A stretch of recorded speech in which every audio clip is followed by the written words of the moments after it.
Alors Claude Opus 45 ans est sorti, et soudain vous avez une intelligence artificielle, surpassant tous les humains lors du test d'ingénierie d'Anthropic, exécutant des agents longue durée et battant des références jamais prévues pour autant d'intelligence. Simultanément, Anthropic a conclu un gros contrat avec Azure, OpenAI a amélioré ChatGPT, et Google a discrètement enrichi Gemini. Mais d'abord parlons d'Opus 45. Lorsque Anthropic a annoncé qu'Opus 45 avait surpassé tous les candidats humains à leur examen d'ingénierie de 2 heures, cela a immédiatement attiré toute l'attention. Et honnêtement, c'est logique. Ce test est célèbre dans l'entreprise car il place les candidats sous pression pour concevoir, construire, déboguer et ajuster un système fonctionnel. Anthropic a indiqué que le test évalue la compétence technique et le jugement sous contrainte de temps. Donc uniquement la réflexion technique, sans communication ni travail d'équipe. Les humains ont 2 heures. Claude avait la même limite, mais plusieurs essais par problème pour choisir la meilleure solution. Et même avec cet avantage, les résultats restent significatifs car ce test est utilisé comme référence interne pour les candidats les plus solides. Aucune répartition publique de cet examen n'existe. Seulement un bref avis sur Glassdoor en 2024. Le test a 4 niveaux et demande d'installer un système et d'ajouter des fonctionnalités. Anthropic n'a pas confirmé si Claude a vu la même version ni partagé les détails des tâches. Mais la conclusion interne était que le modèle l'a résolu dans les règles et a surpassé tous les humains qu'ils ont évalués jusqu'à présent. Et cela correspond à ce que Dario Amodei a dit plus tôt à Dreamforce, où il a mentionné que Claude écrit déjà environ 90% du code de l'entreprise. Il a également dit que les ingénieurs ne sont pas remplacés, ils supervisent le modèle, corrigent la logique la plus complexe et orientent enfin la direction de projets entiers. Opus 45 s'intègre encore davantage dans ce schéma. Le nouveau modèle se distingue surtout par autre chose que ses scores de référence, bien qu'ils soient une sorte élevé. Opus 45 domine SWE-bench, multilingue dans 7 des 8 langages, et atteint 80% sur SWE-bench vérifié, le score le plus élevé à ce jour. Et au-delà de la précision, il gère mieux les bugs ambigus. Les testeurs ont noté que le modèle reste stable lors de bugs affectant plusieurs systèmes. Il décompose calmement le problème et trouve une chaîne de correction sans avoir besoin de nombreux allers-retours. Anthropic précise aussi que OPUS 45 surpasse la génération précédente en vision, raisonnement et mathématiques, et reste à la pointe technologique. Ils évaluent à travers plusieurs domaines. Un exemple marquant vient de Tao de Bench, un banc d'essai d'agents en conditions réelles, où le modèle sert de service aérien. Représentant. Un client mécontent souhaite modifier un billet en classe économique de base. Le banc d'essai exige de refuser la demande.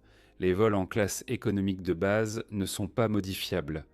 Opus 45 a lu toute la politique de la compagnie aérienne, a trouvé une faille ignorée par les créateurs du test et a résolu le problème légalement.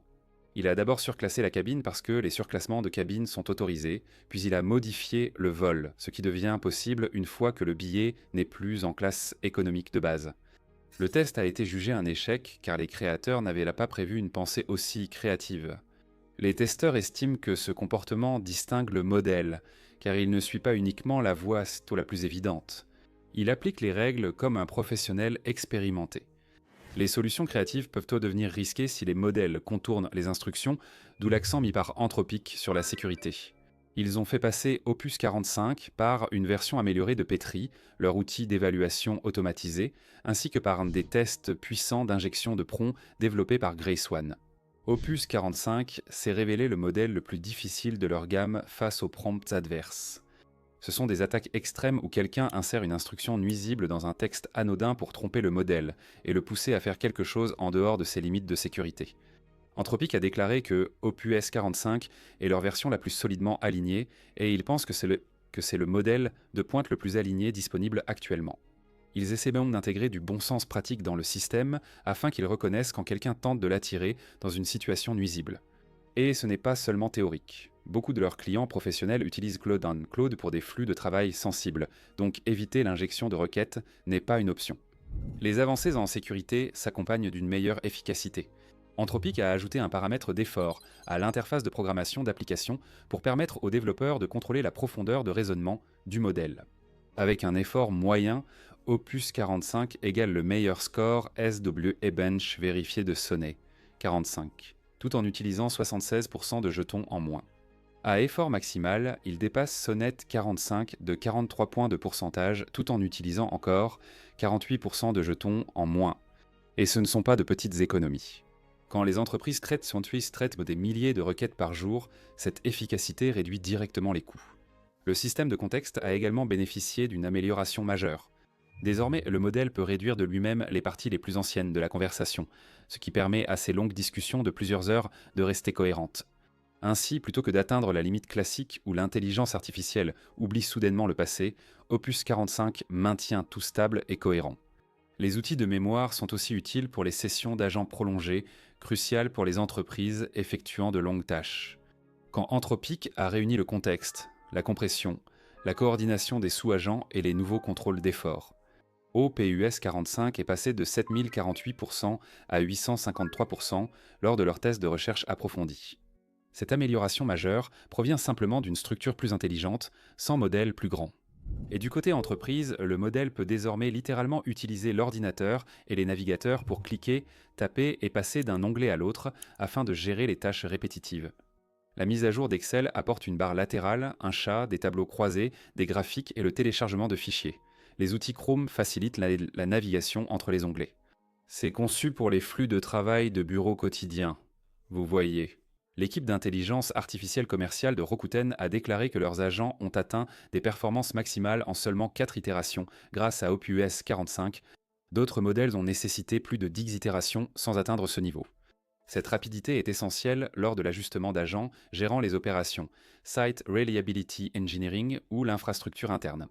Les agents n'ont pas oublié leur ancien travail.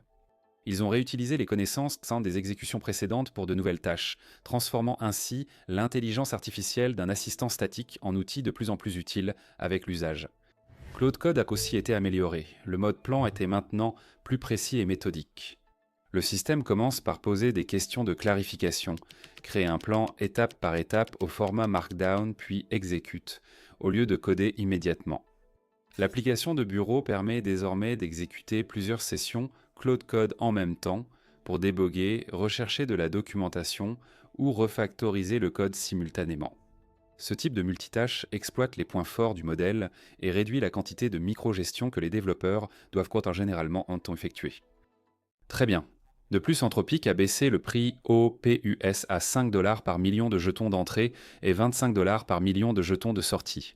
Cette baisse de prix permet à plus de startups et d'équipes d'accéder à des modèles haut de gamme sans dépasser leur budget. Anthropic a supprimé les plafonds d'utilisation OPUS pour les utilisateurs du nouveau modèle et augmenté les limites globales pour les utilisateurs Max et Team Premium. L'entreprise a élargi le support d'intégration, ajouté des fonctionnalités à la plateforme développeur, lancé une version bureau de Claude Code en aperçu et renforcé l'intégration avec Chrome et Excel. Maintenant, en coulisses. Anthropic a aussi prévu d'acheter 30 milliards de dollars de puissance de calcul sur Microsoft Azure. Ce chiffre stupéfiant montre que l'entreprise prévoit bien au-delà de la demande actuelle. Microsoft et NVIDIA, partenaires stratégiques, offrent à Anthropic la puissance de calcul nécessaire pour entraîner de plus grands modèles, élargir la plateforme et faire évoluer les agents sans problème de capacité. D'accord, pendant qu'Anthropic lançait tout cela, OpenAI a proposé une mise à jour intéressante, un mode de recherche d'achat intégré à ChatGPT. Il est conçu pour gérer le processus d'achat complexe et désordonné du monde réel. Surtout pendant la période des fêtes, quand les gens comparent une douzaine de choses en même temps. Donc la façon dont ça fonctionne est assez simple. Vous dites à ChatGPT ce dont vous avez besoin, pour qui c'est, quel est votre budget et quelles sont les priorités principales. Ensuite, plutôt que de vous donner un long texte, comme un moteur de recherche, il récupère en temps réel prix, caractéristiques et avis de sites fiables, puis les transforme en un guide d'achat clair. Les fiches produits sont bien organisées et vous pouvez les marquer individuellement, comme ceci ou pas intéressé, ce qui aide ChatGPT à affiner les résultats en quelques étapes. L'ensemble paraît naturel et j'apprécie cette nouvelle fonctionnalité, dans les coulisses. Ce mode utilise une version mini de Generative Pre-trained Transformer, 5 entraîné par OpenAI pour optimiser la précision des achats. Il n'invente pas les prix car il lit les données en temps réel. Il utilise aussi la mémoire pour suivre votre style, vos choix et les détails mentionnés, assurant ainsi des suggestions cohérentes. Et tout ce système s'intègre aux outils commerciaux qu'ils ont déployés au cours des derniers mois. Le paiement instantané permet déjà aux utilisateurs américains de comptes Free Plus et Pro d'acheter sur Etsy et chez certains commerçants Shopify directement dans la conversation. Pas de redirection, pas de formulaire compliqué. Tout cela est rendu possible grâce au protocole Agentic Commerce qui standardise en gros la façon dont les produits, les prix et les processus de paiement sont intégrés dans ChatGPT. Les commerçants n'ont qu'à fournir leur inventaire via l'ACP et ChatGPT s'occupent du reste. Donc maintenant, la découverte de produits, la comparaison de produits et même le paiement se font tous au même endroit. Il y a aussi ChatGPT Pulse qui relie tout cela discrètement. Pulse peut faire apparaître des fiches de recherche d'achat à partir de conversations plus anciennes. Vous aviez des éléments comme des centres d'intérêt de navigation précédents, du matériel dont vous avez parlé, ou des articles sur lesquels vous avez posé des questions il y a des semaines. Le système ne répond donc pas uniquement à ce que vous dites immédiatement. Il mémorise les habitudes, suggère automatiquement des recommandations utiles et offre une expérience d'assistant continu au-delà d'une simple recherche ponctuelle. Donc oui, OpenAI a essentiellement transformé ChatGPT en une expérience d'achat complète, entièrement alimentée par un modèle qui lit des données réelles en temps réel. Maintenant, Google a lancé sa propre mise à jour à peu près au même moment, et même si cela n'a pas fait autant de bruit que les actualités d'Anthropic. C'est une avancée majeure pour ceux qui dépendent de l'écosystème Google pour la recherche et les projets à long terme. Ils développent une fonction pour importer directement un notebook LM dans Gemini, permettant d'y transférer un carnet complet, sans avoir à faire les exportations habituelles, copier ou déplacer des fichiers partout. Cela s'effectue via une nouvelle option dans le menu des pièces jointes. Actuellement, Gemini permet de télécharger des photos, des fichiers et d'importer du code.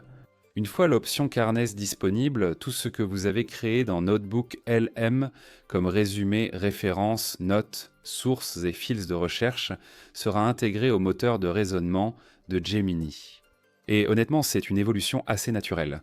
Carnet LM est devenu l'un des outils les plus puissants de Google pour les personnes qui ont besoin d'un contexte approfondi. Cela reste stable pendant des mois d'affilée. Des écrivains, universitaires, analystes et étudiants l'utilisent quand une lise pour créer de longs documents reliés que le modèle parcourt sans confusion. Donc si vous y réfléchissez, permettre à Gemini de lire ces carnets de manière native ouvre un tout autre niveau de flux de travail. Le modèle peut désormais utiliser vos notes déjà organisées, les combiner à son raisonnement en temps réel et vous aider à tout écrire, analyser ou développer sans changer d'application. Et comme Gemini est de plus en plus intégré à Google Docs, Sheets et à la recherche, la fonction d'importation de Notebook LM resserre en fait toute cette boucle, où vos sources, vos notes et votre assistant, intelligence artificielle, se trouvent tous dans le même écosystème. La fonctionnalité est en développement et sans calendrier annoncé par Google, le code montre son intégration active. Honnêtement, cela s'aligne sur la stratégie de Google, plaçant Gemini au cœur de leur suite de productivité. Pour ceux qui passent sans cesse de Notebook LM à Gemini. Cela supprimera de nombreuses frictions et donnera au flux de travail l'impression d'un espace continu, pas de deux outils distincts. Voici la vraie question. Si les modèles dépassent déjà les meilleurs ingénieurs, où cela va-t-il mener ? Partagez vos idées dans les commentaires, abonnez-vous et laissez un like si vous avez apprécié la vidéo. Merci d'avoir regardé, à la prochaine vidéo.